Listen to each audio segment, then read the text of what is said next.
How much do you think your personal information is worth to criminal gangs? Millions of customers' details were stolen when Marks & Spencer was hacked in April, bringing much of its online business to a standstill for weeks. We believe in this case there was the instigator of the attack, believed to be DragonForce, who are a ransomware operation based, we believe, in Asia.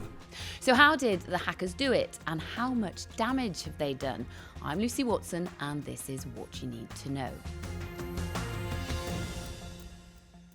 Now, before we get into it, remember, if you like these quick briefings, subscribe to What You Need to Know on Spotify, Apple Podcasts, or any podcast platform so you never miss an episode. And you can watch full episodes on YouTube, Spotify, and ITVX. Now, our consumer editor, Choi, is with me. Now, to some extent, Chris, I come at this as a customer, as a punter of M&S. I'm a big online consumer of their stuff. We do all remember, but just, put a bit of flesh on the bones. What actually happened? Give me some more detail. Well, finding out actually what's gone on behind the scenes is a very interesting journey. I mean, we are talking about some of the darkest corners of the online world. Can I hit you with some of the titles of these cyber gangs? Yeah, go for it. Scattered Spider. How do you like that one? Sounds dark. Yeah, they are very dark, and I'll tell you a little bit about them later. And Another DragonForce. goodie. They're a good baddie, a good name for a baddie. Kung fu maneuver, but they are like the wholesalers of this kind of cybercrime. A lot of people will have known about what happened at Marks & Spencer's because their customers and their online orders may have been affected. The whole system was knocked out of kilter for about 6 weeks. Some of it's still not back to normal. Some of it won't be back to normal, I don't think, till the autumn. This week, the chairman of Marks & Spencer's, Archie Norman, said they'll be doing some kind of rebuilding and corrective work all the way through to October, November. There's still big problems in Northern Ireland where the online deliveries just aren't working. Still effects for click and collect and from next day deliveries. Mm-hmm. So the effects have been huge, but as you've mentioned, some of the most scary stuff that's happened isn't to do with the products at all. It's to do with our data. Mm-hmm. So data was taken. Let me be absolutely precise about what Marks & Spencer has said about that. They say the company can confirm that data taken could include customer contact details, dates of birth, and online order history. You asked the question, what is your personal data worth? Mm-hmm. I think the truth is, not only do customers value their personal data, the law does as well. Mm-hmm. And so you might expect there be consequences for somebody who is responsible for data losing it. Mm-hmm. So in terms of the cost to the companies, let's deal with customers, trust, data in a minute. Good but idea. In terms of what has happened, from a financial perspective, this is still ongoing. So how much, do we have any idea how much it's cost M&S? There have been various assessments of that, and the CEO of Marks & Spencer's suggested it could cost up to £300 million. That could be mitigated slightly because M&S, have had a bit of a lucky break here, which we didn't know about until this week. And you sure they'd call it that?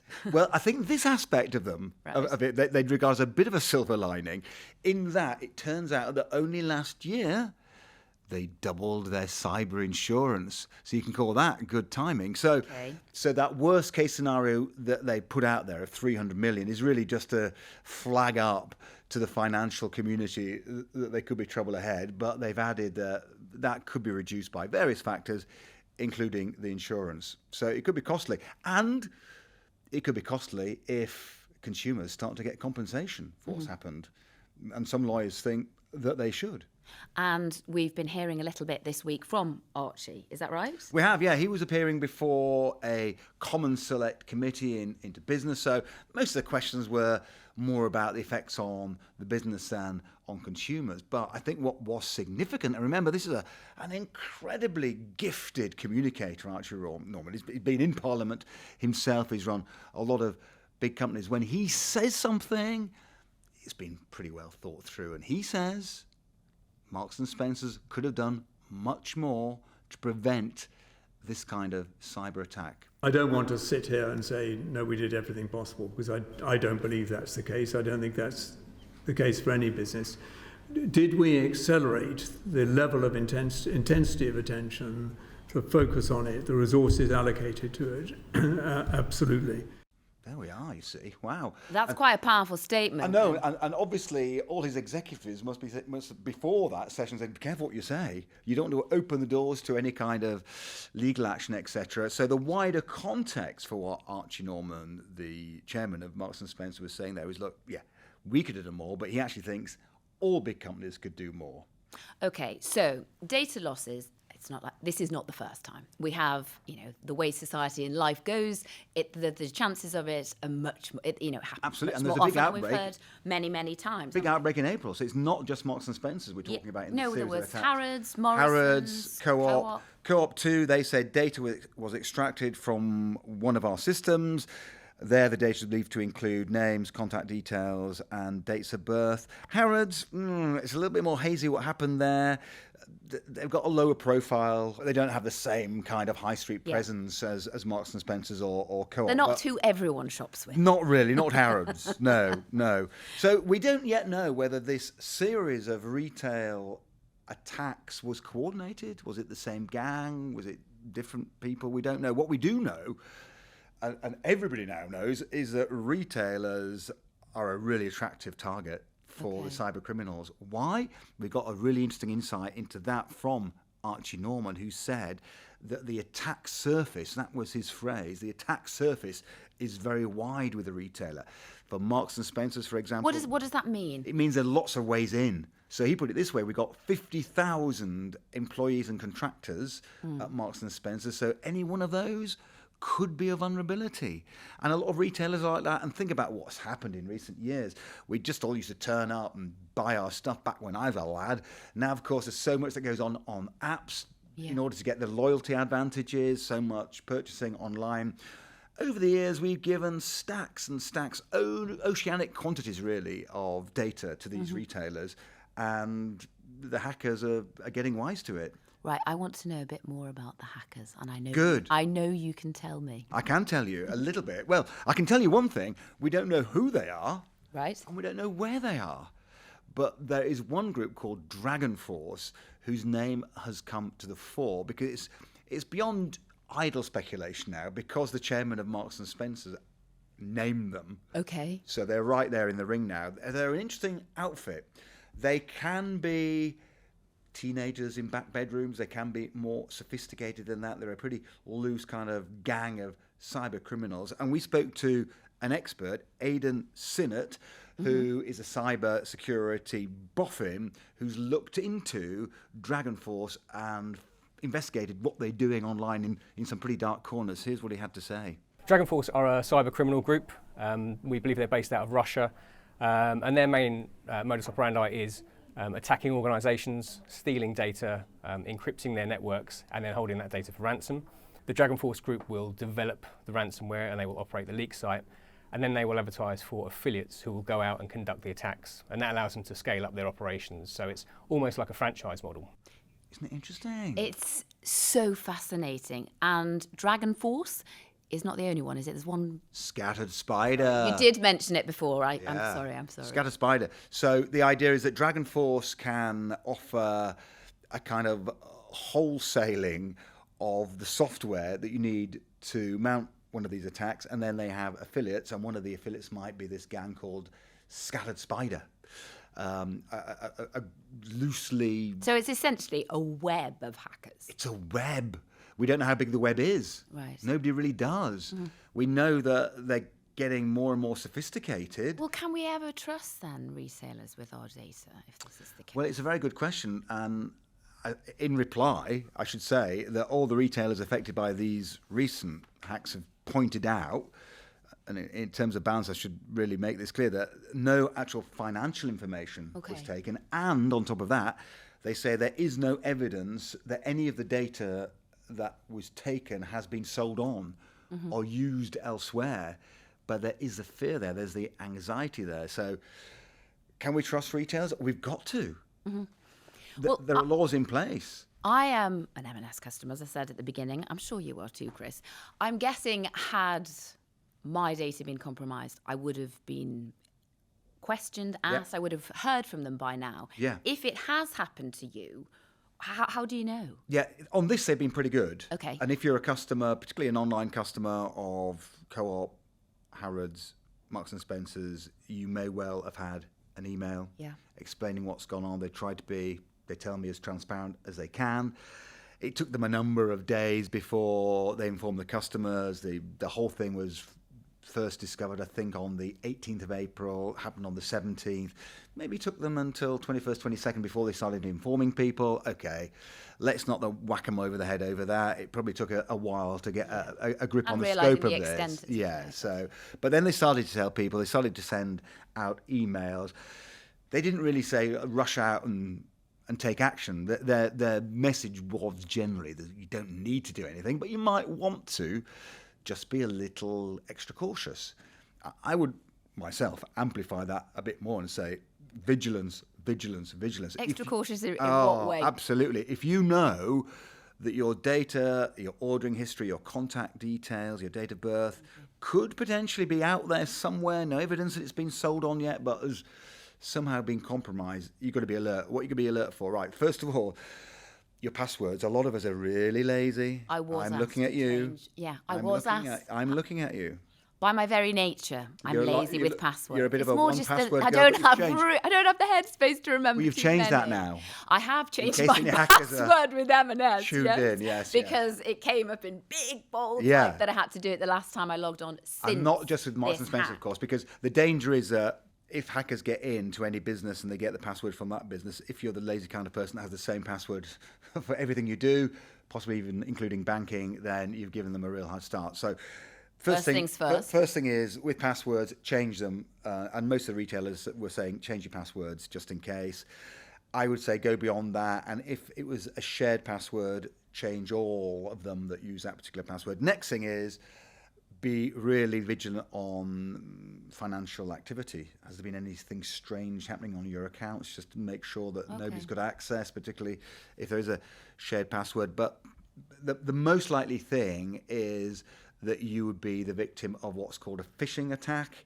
You probably know about these. It could be a text, it could be an email, it could be a phone call, and it's basically impersonation. Right. It is the criminals pretending to be from the retailer, for example, and perhaps asking for your password or some other details. They use what's known as social engineering to try and get more information than they already have.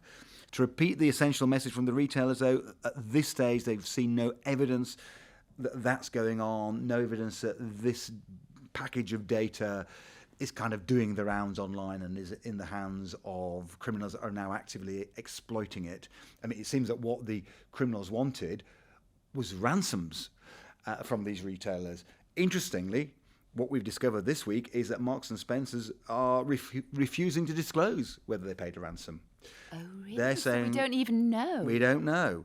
They are saying that such a disclosure would not be in the public interest because there's an ongoing investigation. Also, they say that one of the things that motivates these cyber gangs is fame and notoriety.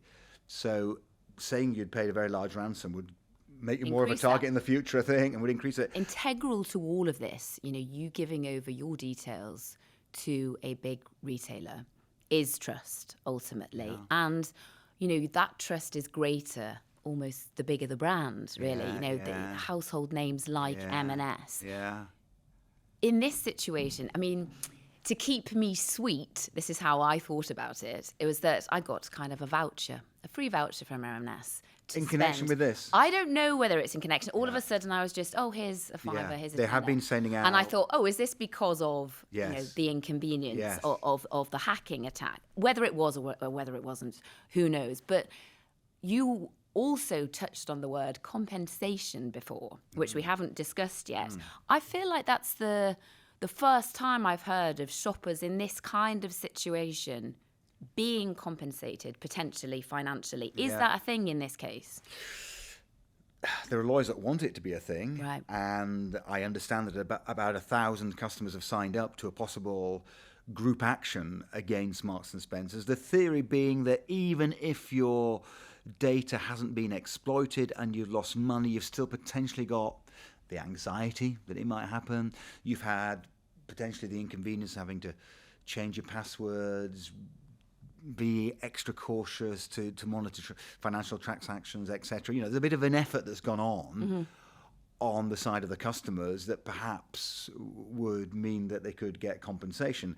Now, both Co-op and Marks and Spencer's have been sending out vouchers, gift cards. They've in some ways already nodded to the fact that there's been inconvenience, and by that they don't specifically mean to do with your data, but the fact that, for example... So my instincts were correct. Yeah, well, Co-op had a lot of empty shelves for a long time. Yeah. So, of course, it was an inconvenience to shoppers, and they've set themselves up as a convenience store, so that it's not very good look. So you can see that the retailers are coming at it from another angle, and they are offering these vouchers.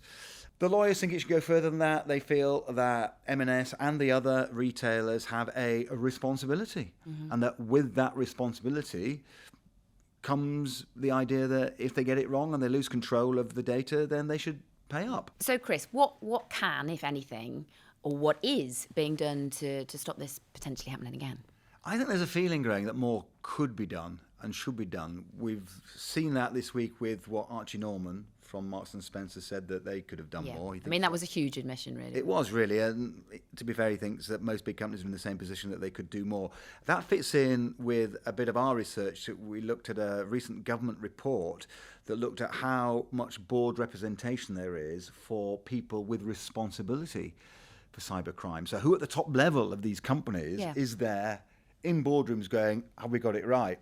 You might be shocked to hear that despite the fact that the general belief is that the risk is going up, that kind of board representation is actually declining. So that seems madness. Absolutely. And that should be a real red flag and a warning. So back in 2021, there's 38% of the boards had that kind of top level representation, somebody with responsibility for cybercrime. And now in 2025, it's 27%. So you see that's gone down, a big hunk, nearly 10%, and it's moving in the wrong direction. In your vast experience in this field that you've specialised in for some time now, Chris, can trust, when that trust is damaged, can it be quite easily rebuilt? I don't think it can be easily rebuilt, but I think that when there's an incident like this that's so highly publicised, your customers are watching to see whether Co-op, Marks and Spencer's, Harrods, anybody else affected by this in the future do the right thing. And that's going to be two branches. Do the right thing by your customers, maybe give them the vouchers that we've seen going on. I've yet to spend my voucher, my £5 voucher, but I even doubted whether it was legitimate. I thought, well, if I'm claiming this, and then if I put in my details for this, am I then being lured off into a different pathway? I love you for this. This is perfect. You're getting a consumer gold star right there. And what I would say is... I'm not a journalist talking to you, Chris, today. I am You are a shopper. I'm a That's shopper, the best. yeah. The thing that I would say is that is what these phishing attackers are like. They will often pick up on something in the headlines and say, we're writing to you about that. So they will know that this cyber attack has been highly publicised. They could send emails saying, oh, we think you're the victim of that. Yeah. Would you like a voucher? Click here. And with that kind of thing, vigilance again, you've got to find a number or a contact point. It might be on social media, it might be online, it might be old-fashioned phone, where you can double check if this is really the organisation I think I'm dealing with, and check with them. Did you send this email? Because don't go clicking on things unless you know what you're clicking on. Be suspicious, be vigilant. Vigilant, suspicious, cynical, all the things that I know so naturally to a journalist, but to a shopper perhaps less so. True, very true. Chris, thank you very much for all that insight. Until our next quick briefing, thank you very much for joining us both.